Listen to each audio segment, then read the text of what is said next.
If Roosevelt and his men could have soared over the rainforest like the hawks that wheeled above them, the River of Doubt would have looked like a black piece of ribbon candy nestled in an endless expanse of green.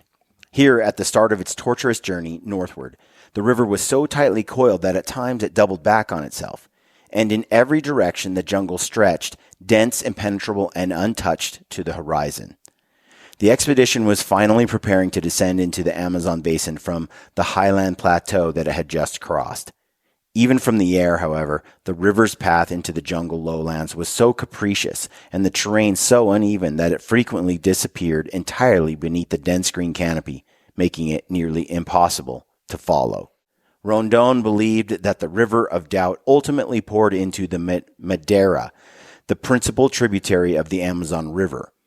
On the basis of that educated guess, he had, before departing, sent a detachment of men to travel up the Madeira to the point where he calculated that he and Roosevelt would eventually emerge. The detachment, led by Lieutenant Antonio Pyreneus. Brent, remember that name? Mm-hmm. The man who had nearly lost his tongue and his life to a piranha during Rondon's harrowing 1909 telegraph expedition. Your tongueless Indian. If he never spoke again, Brazilian. It would probably be better for the human race. If you think about it, in the last episode we talked about, he stuck it in his mouth, the piranha. Yeah. And if you think about it, the piranha was turned sideways. It didn't bite down on his tongue like I would think of traditionally.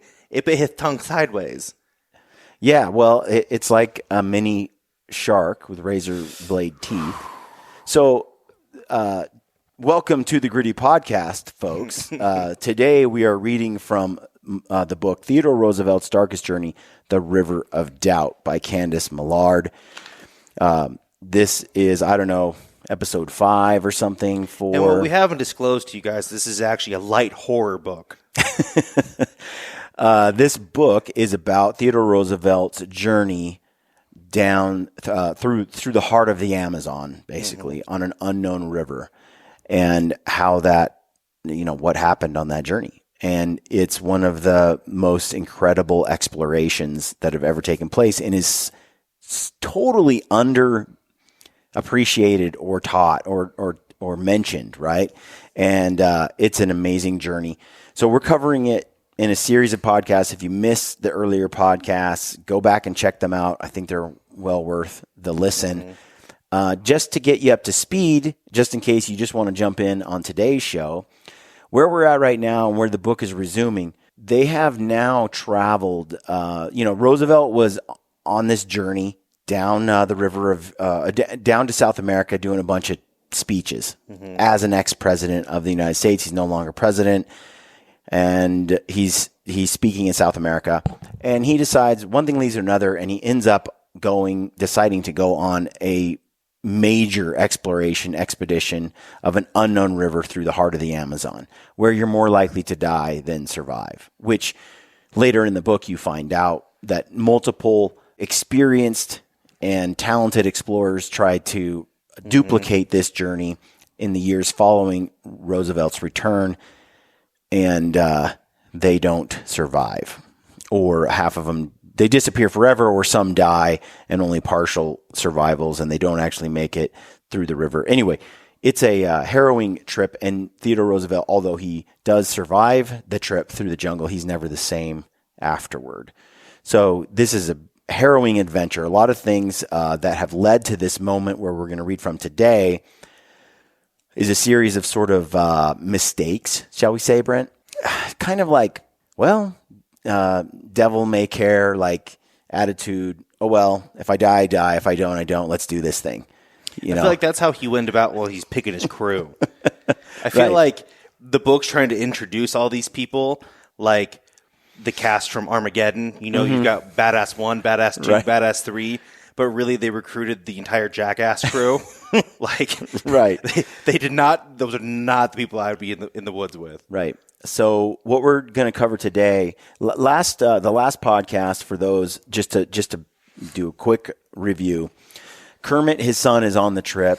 The plans changed. They decided they're going to go on this major expedition. Roosevelt has a little bit of disdain for just being tour guided. He wants to do something that no one has ever done before, and he wants to charge his own path and do something that he's always dreamt of, which is to be a legit explorer. And this is 1900s, the turn of the century. The Amazon is utterly unknown.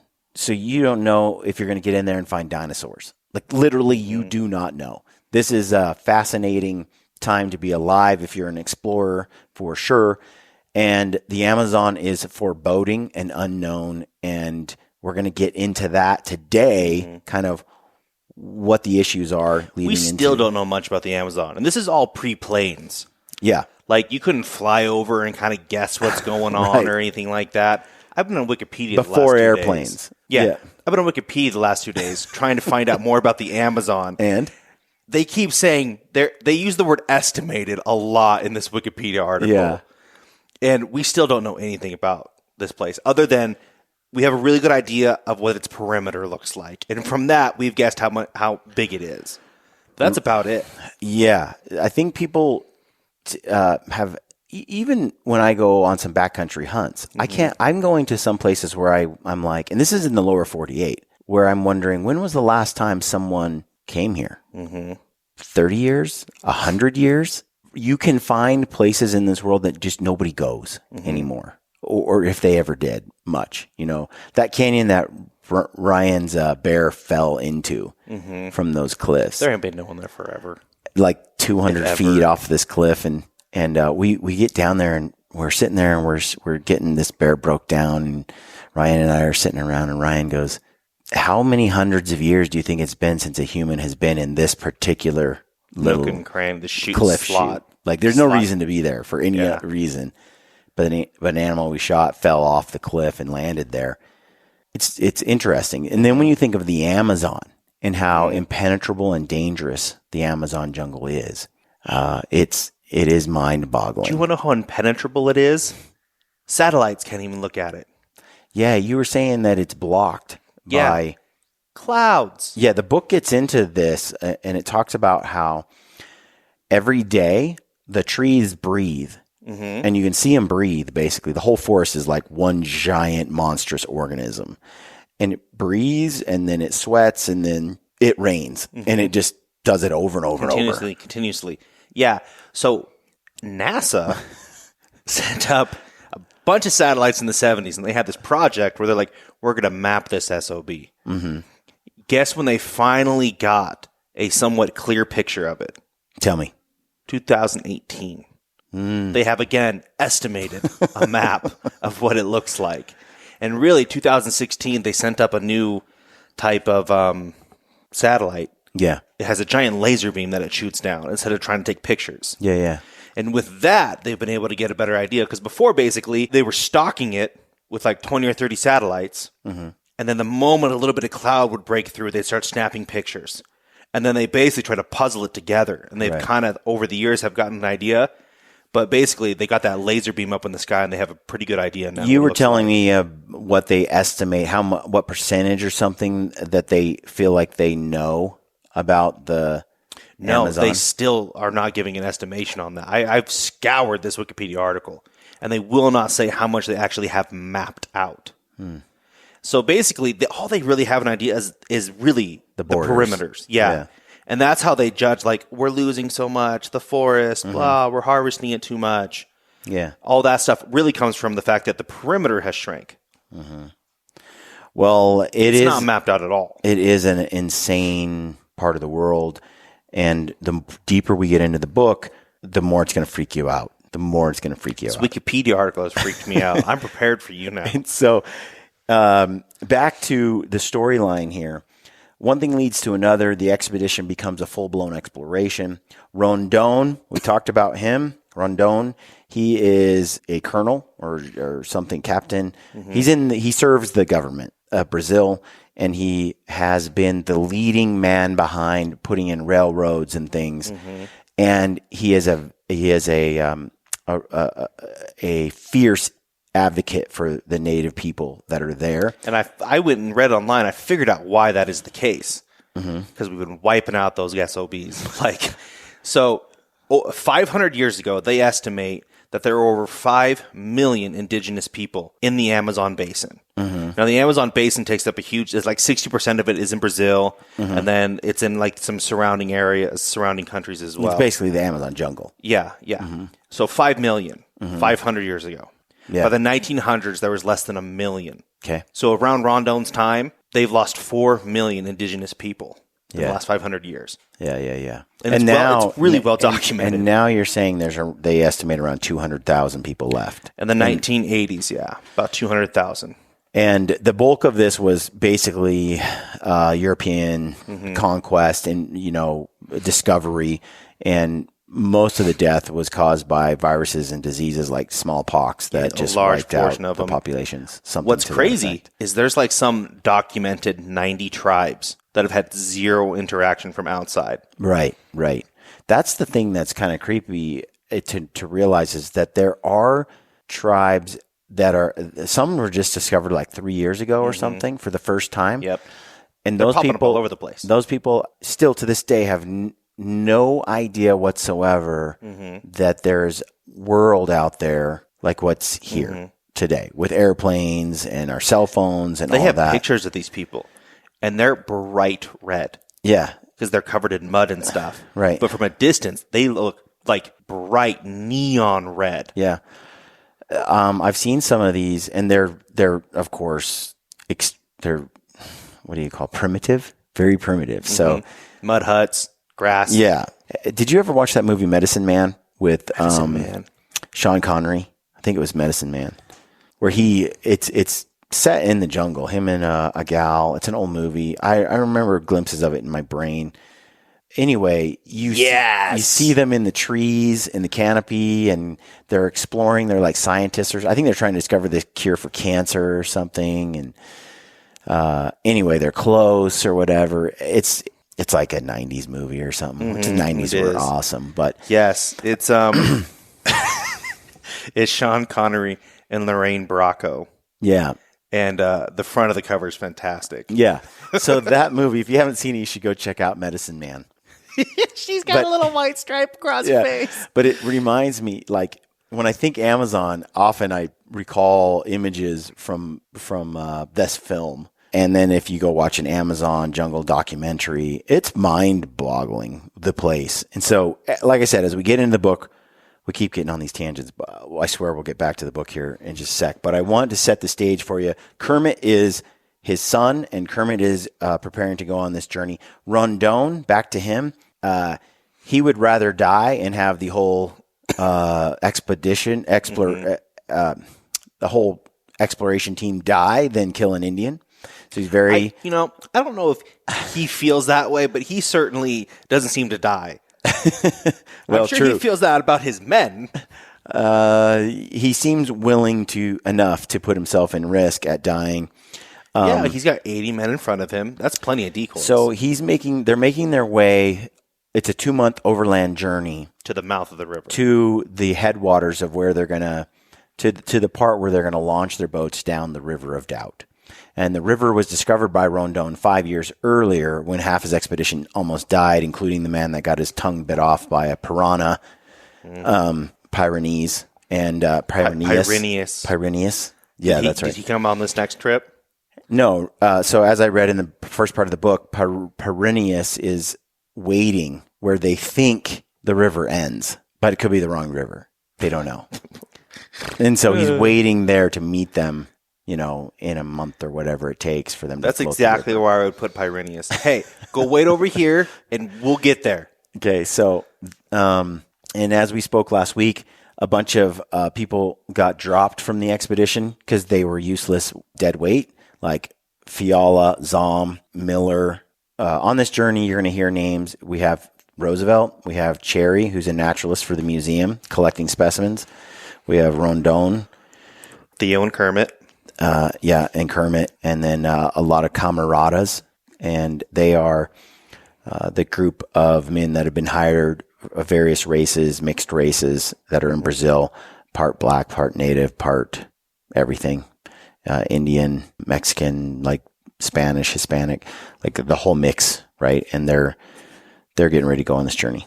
getting back to the book, we have the guy that is waiting for them because his tongue is missing down there at where they think the river ends. He's just missing the tip. Before we jump into the book, folks, just want to remind you to use the code GRITTY at Mountain Ops. If you like what we're doing, use the code GRITTY at Sissy Sticks. Help us keep running the show. Use the description field in all the YouTube videos, and you will find the codes that we have. Brent's going to get them onto briancall.com soon and on our Instagram link tree. But for now, they're in the description field of the YouTube videos. And right now is a great time to get yourself arrows, an alpaca raft. Use the code GRITTY. Broadheads. Yeah, broadheads for Valkyrie archery. I recommend the e-scouting class by Mark Livesey. It's excellent course. Sheep feet, custom orthotics for your boots. A lot of these things, they're just products that we really love and that really do make a big difference out there on these adventures that we have. And they give you a deal and they help us keep the show going. All right, let's get into this, Brent. Continuing back to the book, it says the Madeira, which is so large that its basin is more than twice the size of France, winds for more than 2,000 miles through western Brazil and has more than a dozen tributaries. Okay, So this is a river or a basin? this is a river off of the Amazon River. So it says it's the principal tributary of the Amazon River, meaning it's the principal river that feeds the Amazon. So the Amazon River is so giant that it's pretty flat and slow move, not, relatively slow moving water. It's so wide and so huge that it's not a dangerous river to float in terms of rapids and winding turns and all that, because it's just so big. So the Madeira is the next biggest tributary that runs into the Amazon. And that's what they're describing here. They say it's so large that its basin is more than twice the size of France. Jeez. And it winds for more than 2,000 miles through western Brazil and has more than a dozen tributaries that feed into it. Okay. As the Madeira's largest tributary, the Arapuana was well known in its final lower reaches, but rapids and Indians had prevented even the most intrepid and ambitious rubber trappers from traveling more than a few hundred miles up its course.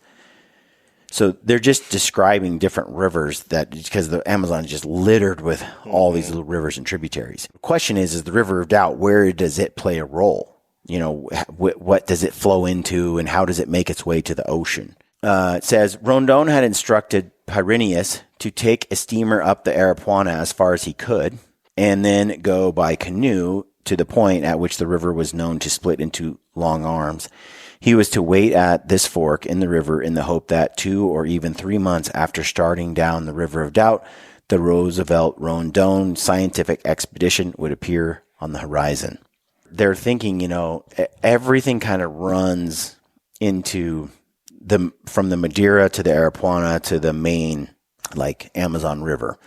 So they picked a spot along the river where he could take a steamboat up and get himself as far up the river as he could before it got too nasty. Mm-hmm. And he's going to park there, and then they're going to wait and hope that Theodore and the crew somehow or another pop out or show up on the river sometime in the future. 2 to 3 months. There's a big difference between 2 months and 3 months. I'll tell that right now. They're going to find him. He's going to be a shrunken head. If Rondon was right and the expedition eventually reunited with Pyreneus at the Arapuana, it would mean 2 things. First, it would mean that Roosevelt had placed on the map of South America a river that was nearly 1,000 miles long as the Ohio or the Rhine. There would then be no question but that the River of Doubt was, in Rondon's word, a river whose importance would justify the idea of giving it Roosevelt's name. The scale of that achievement, however, would be directly proportional to the sacrifices it would require. If the expedition emerged where Rondon predicted, it also would mean that Roosevelt, Rondon, and their men had survived a journey as perilous as any in the history of the Amazon exploration. In contrast to the broad, sweeping grandeur of the Amazon River itself, the thousands of tributaries that stream into it are wild and capricious. They tear through the jungle like wounded animals, thrashing their banks and spitting white foam into the branches of overhanging trees. The river's ferocity is caused not solely by the great volume of water they carry, taken by itself. The Madeira is equal to in volume to the powerful Congo, the world's second largest river by volume after the Amazon itself. The principal reason these rivers are nearly impossible to navigate is that they are studded with rapids that are produced as water flows over rock formations of contrasting degrees of hardness. The softer the rock, the more easily it erodes, exposing bars of hard bedrock that form even steeper steps in the riverbed, making the water roil and churn as if a fire were blazing beneath it. The Madeira, which starts its journey near the Bolivia-Brazil border in the Brazilian highlands, has at least 30 major white waterfalls and rapids, with 16 powerful cataracts in one 225-mile stretch alone. I tell you what, when Ryan and I were rafting out with our bears this year, 8 miles, 9 miles per stretch, and then we get out and have to hike around rapids. This is with a 7-pound raft and a 5-pound raft, respectively. It was rough. Let alone rough or inconvenient. Well, and it's funny because we were like, let's not die here. These guys are like, the river they're going down makes our river look like a picnic. And yet we're like, yeah, let's not do this. This could get us killed. So this is no joke. Do you think people are going to die in rapids on this expedition, Brent? What's your hunch? I'm going to guess all the native people can't swim for some strange reason. That's really racist. Just, you know how it is. And then I'm imagining some people are going to get snatched off the boat by some black caimans. Okay. And I think we're going to have some more piranha deaths. Okay. And what else? Insects are going to kill a lot of people. Okay. A lot of bugs. A lot of malaria. I'm going to guess they're going to run into Indians, but not have too much trouble for the most part. Why would that be? Why is your hunch there? Why isn't it with poisoned arrows? Just curious. I really have nothing to say about that other than my gut tells me. Okay. Well, we know, as we're learning here, that the river is treacherous. Everyone in the expedition understood that the River of Doubt, if it followed the path Rondon suspected, would be just as rapids-choked as the Madeira, if not more so. The difference between Roosevelt's expedition and those of the countless rubber trappers who had tried unsuccessfully to negotiate the Amazon's wild tributaries was that Roosevelt was going to descend the River of Doubt, not attempt to fight his way up it. Oh, so he's going to go down rather than up. Because you could always, if you go up the river as an explorer, it's a lot harder. Well, it's harder to get up the river, but you always know where it leads and how to get out, right? And once you get to a point where you're like, it's too hard to go up the river now. You can't paddle up the river anymore. We've hit a dead end. This is as far as we can map. Going down, there's no turning back, especially some of these 100-foot waterfalls. They're just praying the river's not too bad. Because they were going down instead of fighting their way up the river, the strategy would allow Roosevelt to harness the river's great strength rather than oppose it.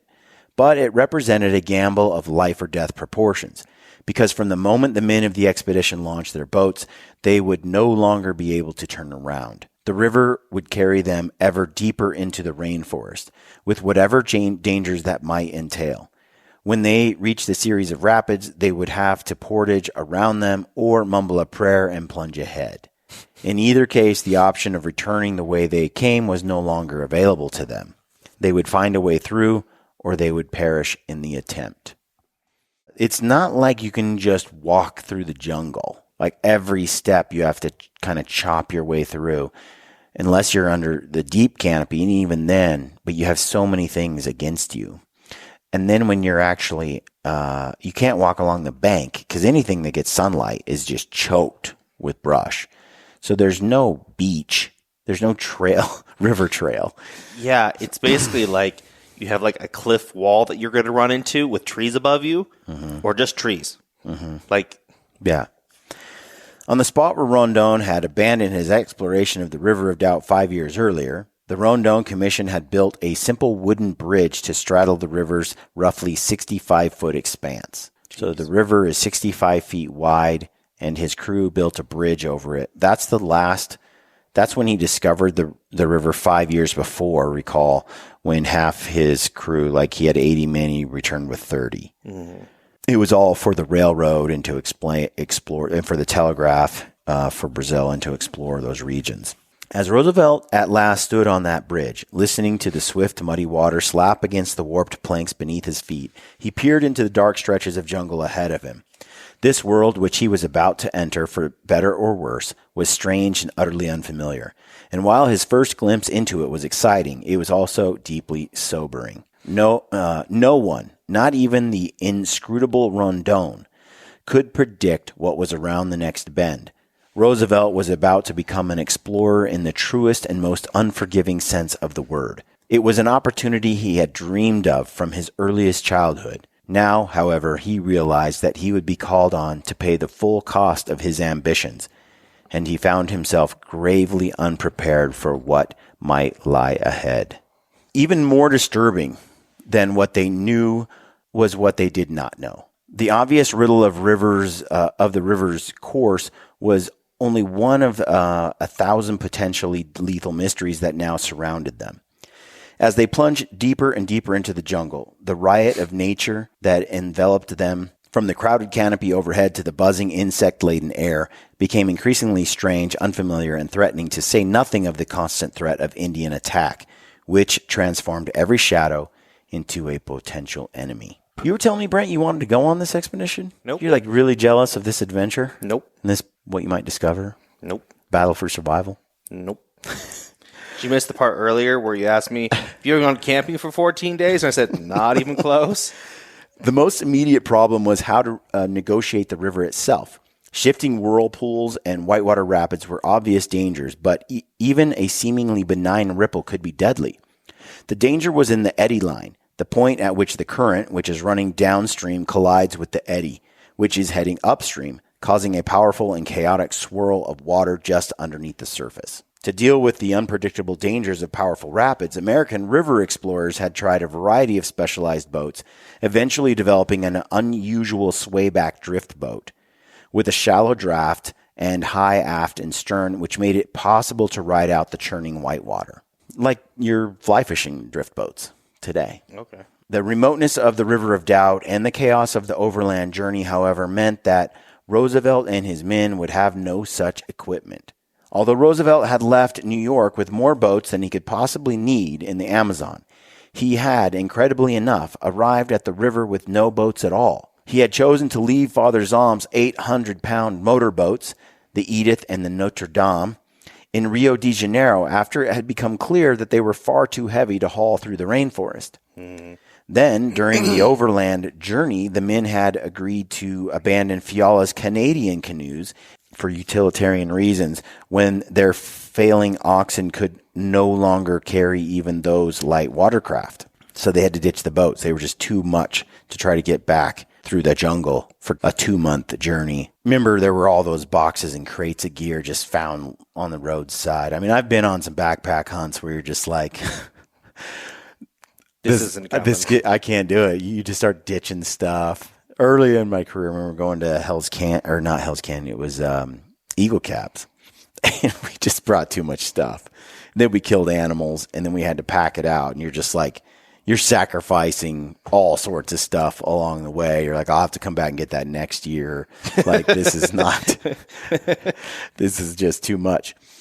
So now that the expedition had finally reached the River of Doubt, it found itself with 22 men, hundreds of pounds of supplies, and not a single boat. Forced to find a local substitute for such vital equipment, the men were obliged to make do with a set of 7 roughly hewn dugouts that Rondon purchased from a group of Nambiquara Indians, and which were now tethered to the base of the telegraph bridge. Rondon assured Roosevelt that these dugouts were all recently built, but they had been built by one of the Amazon's most primitive tribes, a group that was reviled by other tribes for its lack of even the most rudimentary hammock. So these people are not considered particularly technologically advanced. Are these Pyrenees' relatives? There was no comparison between these massive, clumsy dugouts and the sleek 160-pound canvas-covered canoes that Fiala had ordered for the expedition and which were now carrying him safely down the Papagayo River. So they had to leave those 160-pound canvas Canadian boats behind, and they're boatless. So that they get some dugouts made. And we're going to learn a little bit about those dugouts right now. Brace yourself. In contrast to drift boats, which are designed to ride high through bucking waters and to facilitate the agile changes of direction needed to avoid submerged boulders and other lethal obstacles, the dugouts provided only minimal flotation and had little or no capacity for steering, obliging their occupants to plow through or into whatever lay ahead. It's like trying to steer a log. Let's be for real. It's a tree. It's like you're sitting on a tree, it's floating, it's just going to go wherever it goes, and all you can do is try to steer it, but it's too heavy. It's going to flow whatever direction. The river's going to suck it down, which means often into the biggest rapids. This is not an ideal boat. It's certainly not maneuverable. It's not a boat. It's a tree. It says, even their buoyancy left much to be desired, as the men of the expedition quickly discovered. The fully loaded dugouts left them sitting only a few inches above the water's surface and were quickly swamped in rough water. I mean, they only have like 3 inches before the boats fill up with water. They're literally just logs. These particular dugouts, moreover, were in questionable condition, Brent. In fact, Roosevelt's recounting of them sounded ominously like a description of the 7 dwarfs. One was small, one was cranky, and 2 were old, waterlogged, and leaky, he wrote. The other 3 were good. So they were junk. Some of them were not recently built or built well. They were not all created equal. So the expedition's unanticipated reliance on such primitive boats had implications far beyond mere efficiency or comfort, or even the increased risk of drowning and other disasters. In the jungle, the boats were not simply a form of transportation, but the expedition's principal refuge from a broad variety of natural enemies. Every time the men of the expedition were forced to leave the relative sanctuary of the boats, they would have to expose themselves to the dangerous, unseen, and unpredictable creatures that surrounded them on land and in the water. Yeah, your boat is your sanctuary. Mm-hmm. If you got to get out, you're hosed. Prepare to die. Can't see in the tree. The water's brown. It's got piranhas and caiman, and who knows? It's got, what did we say? Electric eels. Did you know that? Yeah, they have freshwater electric and they have 500-pound anacondas. Anacondas. Mm-hmm. Up to 1,000, wasn't it? I can't remember. They're giant. They have black caiman. They have jaguars and cougars, anacondas, electric eels, poison dart frogs, vampire bats that all carry rabies, malaria, yellow fever, and dengue fever. Right. That's a small list, but yeah. Okay, so the boats were their safety, and so the problem was they could see from the boat they're probably going to have to get out of it more often than they liked. At up to, how much do you think they weighed, Brent? 500 pounds. No. No. More. If they're a tree. I told you earlier. I know. 2,500 pounds apiece. Jeez. You can't. Those things are stuck in the river. You're not pulling them out. The dugouts were also enormously heavy at up to 2,500 pounds each. Should the river prove so impassable that the expedition was forced to portage around it, the boats would be an excruciating burden and distraction as the men, vulnerable and exhausted, tried to haul them through the forest. Excruciating? I feel like that word is falling short. I feel like impossible would be a better... Impossible, yes. An immovable object. The weight of the craft also greatly increased the stakes of even a minor mishap. Any slip with the heavy waterlogged boats during a portage, in the rushing current, or merely during routine loading and unloading as they bobbed near the shore, could easily crush a man's hand or leg if it did not kill him outright. In the harsh, primitive conditions that lay ahead, the prospect of such accidents took on grave significance. The men understood that on the River of Doubt, the difference between any injury and death was likely just a matter of time. Yeah, you don't want to get hurt in the backcountry. I mean, Ryan has said this many times as I do something somewhat, I don't know, call it risky, whatever. Walk across a log or climb a tree or whatever. There is some wisdom in being extremely cautious in the backcountry because you don't have these rescue options or things right at your fingertips the way that you do when you're closer to civilization. So when we're going down hills and we have heavy packs and we're doing things, we're really careful not to sprain a knee or an ankle or, I mean, every step is we're concentrating heavily on where our foot goes. We don't shift weight to the next step until we're firmly planted on that step and then the next one. We don't step on rocks that might shift. We choose to step on rocks that are or ground that doesn't have a shifting rock on it. And we're very careful about the injury aspect of being in the backcountry, because a seemingly small injury, like accidentally cutting yourself with a knife or a broadhead, could cause an infection or bleeding out in a place like the backcountry. Very, very critical. Injury, like he said, on this type of expedition, there is no SOS button and a chopper to come get you. In this country, you are an injury could just spell death. Injury equals death. It's just a matter of time. So don't get injured. From the rough, wet seats just above the waterline, Roosevelt and his men could see many of the predators that surrounded them in the river and could only imagine those that waited below the inky surface. In the tangled vines that shrouded the shoreline, what appeared to be partially submerged logs suddenly blinked and slid beneath the surface, revealing themselves as caimans. South American alligators. Rhythmic eddies in the water betrayed the passage of anacondas, which can weigh as much as 500 pounds. Every time, the men were by now well acquainted with the razor-toothed piranha. Every time they were forced to wade while maneuvering their sluggish dugouts, they would be at risk of an attack. If the rapids on the River of Doubt proved impassable and the men were driven ashore, they would face even greater dangers than on the river. The insects had already begun to swarm, brought out in droves by the ceaseless rain. The gravest threat came from mosquitoes, which carried everything from malaria to yellow fever. But perhaps the worst torment came from piums, the minuscule black flies that gorge themselves on blood like mosquitoes and descend by the hundreds, inflicting red pinpoint bites that not only itch but leave their victims looking as if they have been shot with buckshot. In the rainforest, it seemed that everything living, from animals to insects to bacteria, was ready to attack, whether in offense or self-preservation. Some of the world's deadliest serpents were coiled on the forest floor, and in the low branches of trees, there were poisonous frogs, lithe, stealthy jaguars, and collared peccaries, wild pigs known to run in packs of more than 300 animals. Then there were the Indians, who could easily remain invisible to Roosevelt and his men, even if they chose to attack. Compounding all these dangers was the critical factor of time.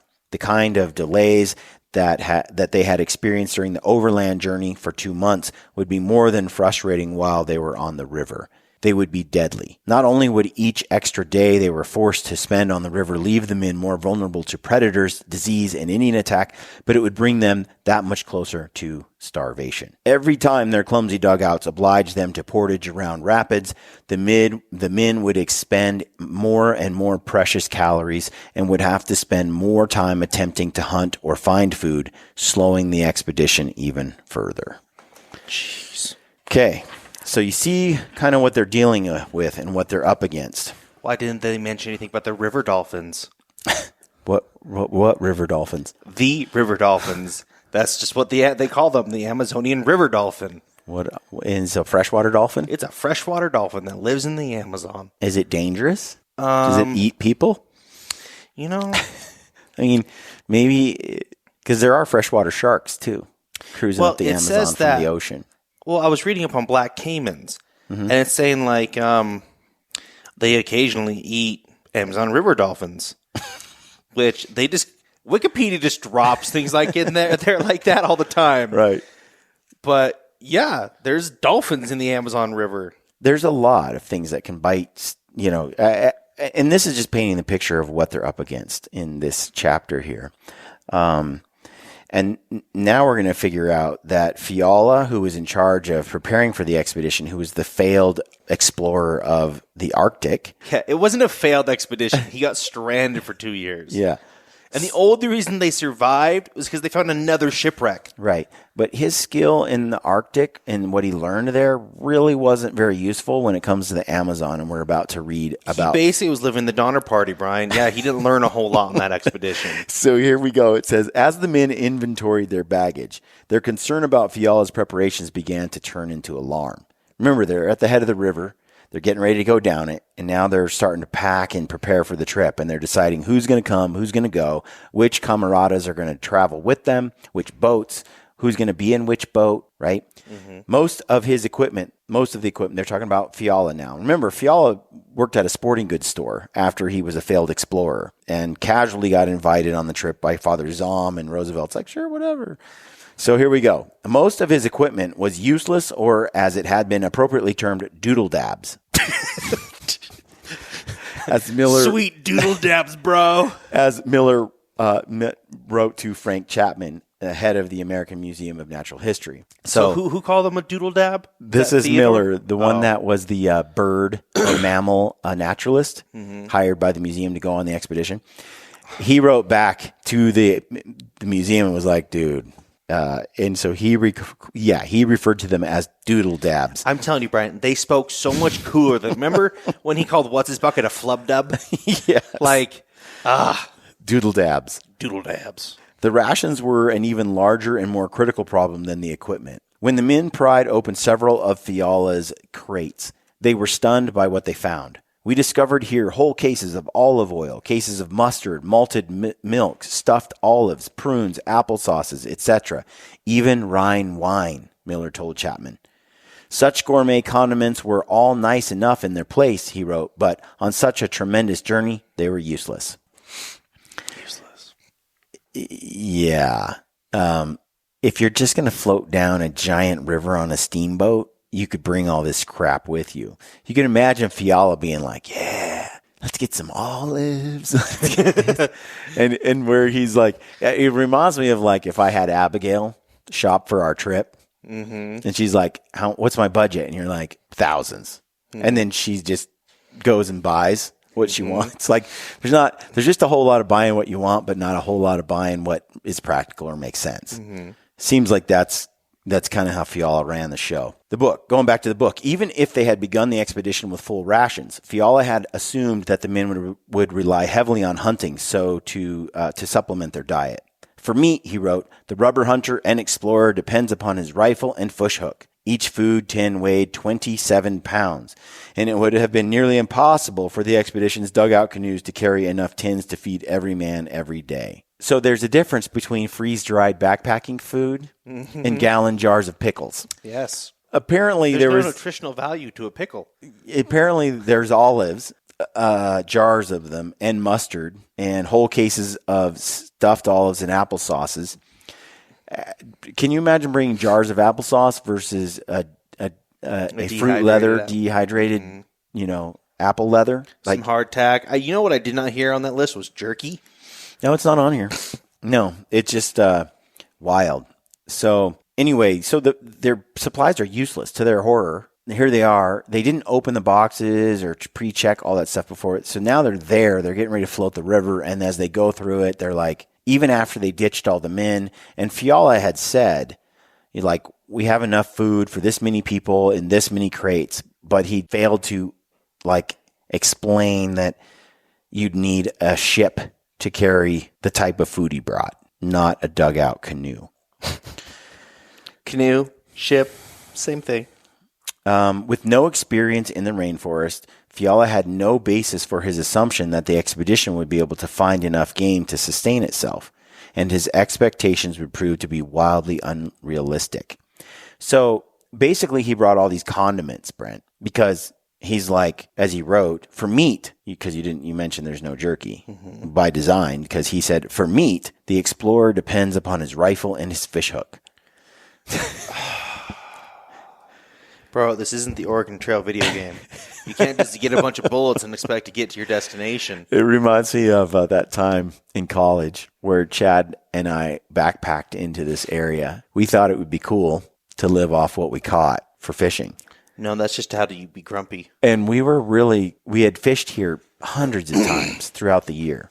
But this time there was snow like knee deep. Different melt, runoff, snow melt. It was a totally different time of year. Yet we arrogantly just thought we're going to get out there and slay the fish. We only need to catch a couple each day. And we would often catch 40 or 50 fish in one day. So we were like, yeah, let's backpack in. So we backpack into this area knee deep. I think I'm 21, 22 years old. We're tough. We went in pretty far, real far through the snow, get down in there, set up our tent. And I brought a bag of corn nuts from the gas station as we were pulling in, and I had a little bit of jerky. So that night we fish and we don't catch anything. And so I'm starting to go easy on my corn nuts because it's all I've got. And the next morning we wake up and we fish all day. We catch nothing. We fish the next day, catch nothing. And now I'm fasting for a couple days. Like there is no food.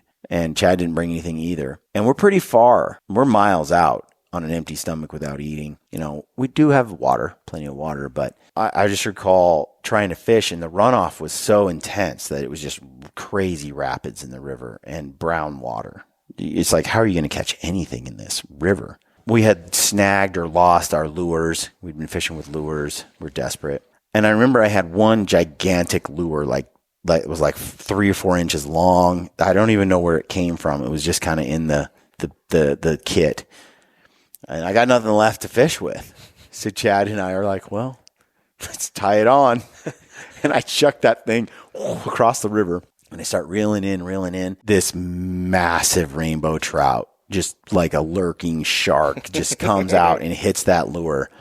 And then I had to play that fish for like 20 minutes in these insane rapids trying to get it ashore. And it was just, I didn't want to break the line. I didn't want to lose it. We were no longer fishing for the adventure, but the for love of fishing is the gone. food. And Chad and I were just like, just trying to land this fish. Finally, 20 minutes or so goes by, and we get it up to the shoreline. It's biggest fish I've ever had in my life. He's getting the net out, and right as we get it to the shore, it breaks off the line, but we still catch the fish because it's kind of bouncing on the side. Oh, and we ended up eating that fish, mostly raw because we couldn't quite figure out how to cook it. We were burning it, trying to cook it on sticks. It was so big because in the past we'd just stick a trout on a stick, cook it over a fire, and then pick at it and cook it some more. Well, it was so large you couldn't put it on a stick. And then we're trying to cook it on the rock. We just thought, we'll be manly and we'll just cook it over fire. The whole thing was a bad idea. So the whole eat what you catch, it has its adventure for sure. It sure made catching that fish far more vital to us than not. But thankfully, we did catch the fish. We ate it, and then we decided, let's get the hell out of here. We hiked out on full stomachs. But when we cut that fish open, it had a couple catfish and like 4 or 5 inch trout inside its belly. Whoa. It was crazy. So we caught that fish plus like 4 other fish, plus all the bugs and different things it'd been eating. This thing was like, it's just incredible. Dinosaur.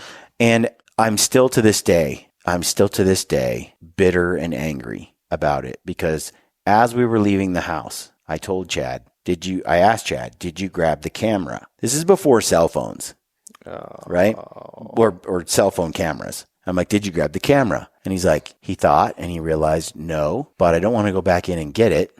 So I'm just going to lie to Brian. So he's like, yeah, I got it. So then we get there and I'm like, get a picture of this thing, dude. No one will ever believe I caught a fish like this. And he's like, yeah, about that. I didn't think you would either. So I gambled when I told you here I didn't bring the camera. I was like, you sucker. He's like, I didn't want to go back in and argue with my wife. So dirty dog. I was just so upset. So no picture evidence. You just all have to take my word for it. So the supplies suck. And there's a problem. So what do you think they do, Brent? Back to the book. It says, having come this far, Roosevelt and his men now had no choice but to make the best of what they had. They spent most of February 26th, the day before their departure, repairing the dugouts. They finally decided to lash the 2 old waterlogged and leaky boats together to form a more stable raft. And they tied the cranky dugout to one of the 3 good ones. So basically, they're trying to keep their 3 crappy boats from sinking by attaching them all to better boats. What a crap show. And so it goes on and say, since the balsa rafts were able to safely carry more weight than a single canoe was, the 4 dugouts would haul the preponderance of the expedition's provisions, equipment, and men Each boat, however, would have to carry a heavy load. Even though Roosevelt and Rondon had repeatedly reduced the size of the expedition and the amount of its baggage since the pack train left Pierrepoint more than a month earlier, they still had 22 men to feed, clothe, and equip for a journey that could last several months. To keep the baggage as light as possible, the officers agreed to share tents. They did pack one light tent, but that was reserved for anyone who became too ill to walk. Despite all these efforts, the loaded dugout still sank so low in the river that the camaradas had to tie long bundles of burity palm branches to their sides to help improve their buoyancy. Roosevelt was concerned about riding so heavily in the swift water, but he had adopted a philosophical attitude about the danger that they faced on the River of Doubt. If our canoe voyage was prosperous, we would gradually lighten the loads by eating the provisions, he wrote. If we met with accidents, such as losing canoes and men in the rapids, or losing men in encounters with Indians, or if we encountered overmuch fever and dysentery and diarrhea, well, the loads would lighten themselves. Basically, if we make it on the journey, we'll eat all the food and it'll get lighter every day. Or if people die, it'll get lighter. Smashed by some cavemen. It's not a big deal. So you're going to see as time goes by that the idea of hunting what you eat becomes a really unrealistic thing. Some of y'all, if you haven't seen it, Stephen Ranella did a series of Meat Eater episodes in South America. Very similar. They're some of the coolest ones. They're really cool, and they're out there with howler monkeys, which we're going to get into later in the book. And they eat some monkeys in these episodes. I think they try to get a couple of pigs, and then they poison the water to catch fish. They spear fish. They arrow fish. They might have used hooks and lines too. And they basically hung out with some indigenous folks and hunted and fished with them.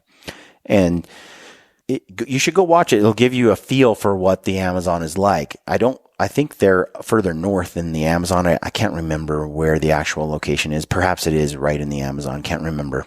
But it's still a similar country. It's South America, deep in jungle. And you can see what the rivers look like, what the country looks like. And Ranella gets bitten by bullet ants. And he talks about how he thought he was going to die. Like his heart rate shot up. It was some of the most intense pain he's ever had. And he thought he was dying in the jungle. And then he said like 3 hours later, he was normal again or something. But he's like, I never want to experience that. It's a very fascinating series of episodes. And then he also did a podcast on it. And I think that's a very entertaining listen as well. Go back and listen to those because you get the behind the scenes that they do not show in the film because the film's made for TV. Yeah. The podcast is straight raw. I remember him talking about the monkey and how he wouldn't eat the monkey because they shot a female and it was too human-esque. Definitely human-esque. And yeah, he said it had a human female vagina and that just freaked him out too much and he couldn't eat the monkey. I don't recall that, but you're probably right. I think that the whole thing, I don't necessarily relate to that, by the way. Maybe I'd make a good cannibal. But for me, I'm just like, meat is meat. I mean, I just, once how much of that is because you went to China? I mean, Japan. Same thing. Maybe it is. At 19, I was in Japan, and Japanese eat. They have no care. Like moral quandary about dogs, horses. There's no like sentimental attachment to these different creatures. It's how they look doesn't affect them either. That's why they can eat the creepy stuff out of the ocean.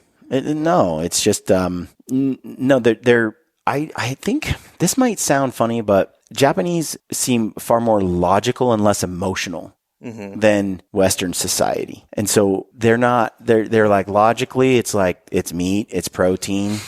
It provides me energy. So they're a bunch of Vulcans? Totally. Like, in some ways it's refreshing, in other ways it's disturbing. I'm here to dumb it down for you folks. The Japanese are Vulcans. You heard it here. Anyway, so that's his attitude he adopts for the trip.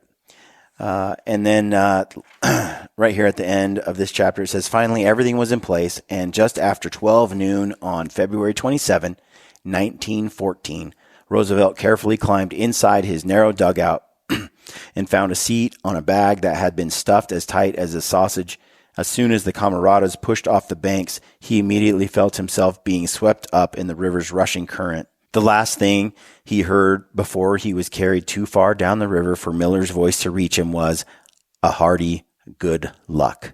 For several minutes, we stood upon the fragile structure that bridged the unexplored river and stared at the dark forest that shut our erstwhile leader and his Brazilian companions from our view, Miller would later write. And then, filled with misgivings as to whether or not we would ever see them again, we turned our thoughts to the task before us. That's another hour down. I really want to get into some of the parts of the actual floating, but I feel like it's really important that all the context is laid out so you know what the undertaking is, so that when you learn more about the journey, that it has more meaning. Context is so important. That's the story so far. Things are about to get real. The next parts, they're floating down this river, and right away they start getting into some crazy situations. Does it take them a month, 2 months, 3 months to get through this journey? We know he survives because he never died in the jungle. But what you don't know is all the things that they did in order to survive. Dun, dun, dun, dun. What explain the Donner Party, Brent? The Donner Party? Yeah. It's a series of people who made a series of bad decisions. Group of people, they were American pioneers. Yes, they were American pioneers leaving Missouri, trying to get to, I think, California or Oregon. They took the Oregon Trail, but I think they were heading out to California or something. And they made a serious mistake. They left too late. Yes. Because you needed to leave early enough that you don't get hit by winter. Mm-hmm. And they just casually... They took the same nonchalant approach that the other guy did. Let Fiala he's like, nah, we'll do that. And these guys are like, yeah, it's like 6 weeks late. Whatever. We're quick. There's only 87 of us. We'll make it. Yeah. And then there was 48 by the end. Wow. But basically because someone's like, poor planning, they end up eating each other. And they're not that far away from another town. Well, when you say eating each other... 87 members of the party, 48 survived. Those are some Cordone numbers right there. They ate who died.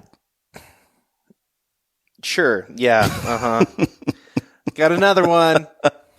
So word on the street is, Brian, when you died, you just were put on the dinner table, but some people might have been helped along the way. Like I said, I mean, I don't know. It's protein. Human beings survive, bro. I'm not saying whether that has to happen or doesn't have to happen down the river of doubt. We're going to have to get deeper into the book. Little cannibalism. So, but it's fascinating. I hope you're enjoying the book so far, Brent. I'm enjoying it. Also, the amount of time I've had to spend on Wikipedia because of this has been, whew. It's wild. When people ask me what I do for a living, I almost get telling them I read Wikipedia. It's not a bad job. Not a bad job. Right, folks. Thanks for tuning into the podcast and following along on this River of Doubt journey with us. If you like the content that we're producing, we really appreciate the support that you give us when you go and shop the codes and with the affiliates that help us keep the show going.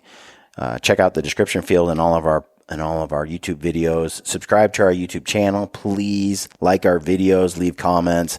It helps the algorithms and helps YouTube know that our stuff is cool. And good luck on your hunts. Stay gritty.